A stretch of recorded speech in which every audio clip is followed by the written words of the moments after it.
Coleg ar Gelf 2022, Coleg ar Gelf 2022. This is a bilingual message with Welsh first. Croeso i Golwg ar Gelf 2022.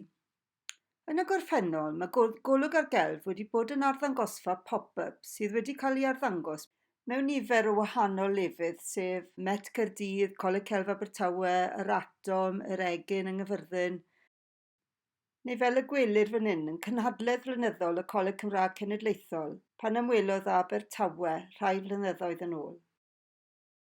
Hefyd, mae Golwg ar Gelf wedi rhoi cyfle i fyfyrwyr i ddangos eu gwaith.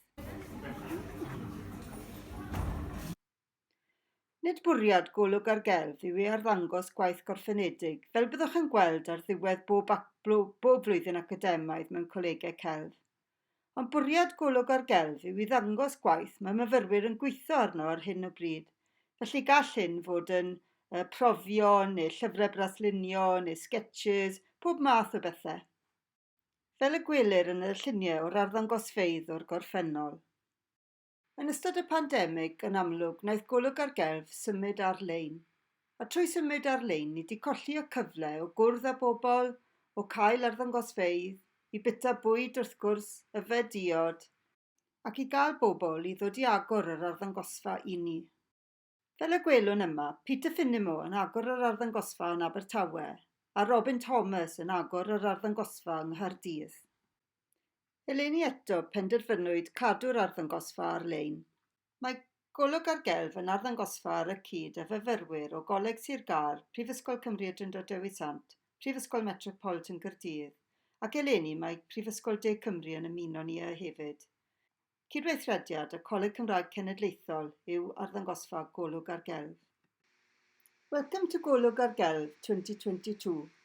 Golwg ar Gelf is a pop-up exhibition and gives the opportunity for students who study part of their degree or all of their degree through the medium of Welsh in art and design in Wales.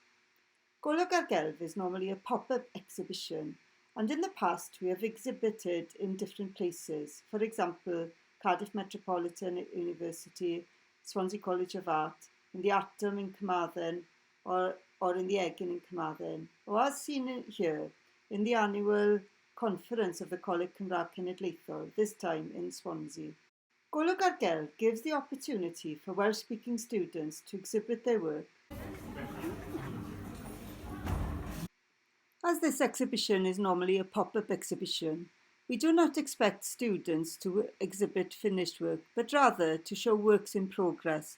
And these could include trial pieces, sketches, unfinished work, all kinds of things like that. And we normally exhibit work in a pretty unconventional way, as can be seen in the images presented in this short film. During the pandemic, Golwg ar Gelf evidently moved online. But in the past, the exhibition was an opportunity to meet people, to eat food, to drink something, and also we had people to open the exhibition for us. Here we can see Peter Finimo opening the exhibition in Swansea and Robin Thomas opening the exhibition in Cardiff. Golwg ar Gelf has remained online this year and is a collaboration between Coleg Sir Gâr, Prifysgol Cymraeg Cenedlaethol, University of Wales Trinity St David's, and Cardiff Metropolitan University. And in this academic year, University of South Wales has joined us. Golwg ar Gelf is worked in collaboration with the Coleg Cymraeg Cenedlaethol.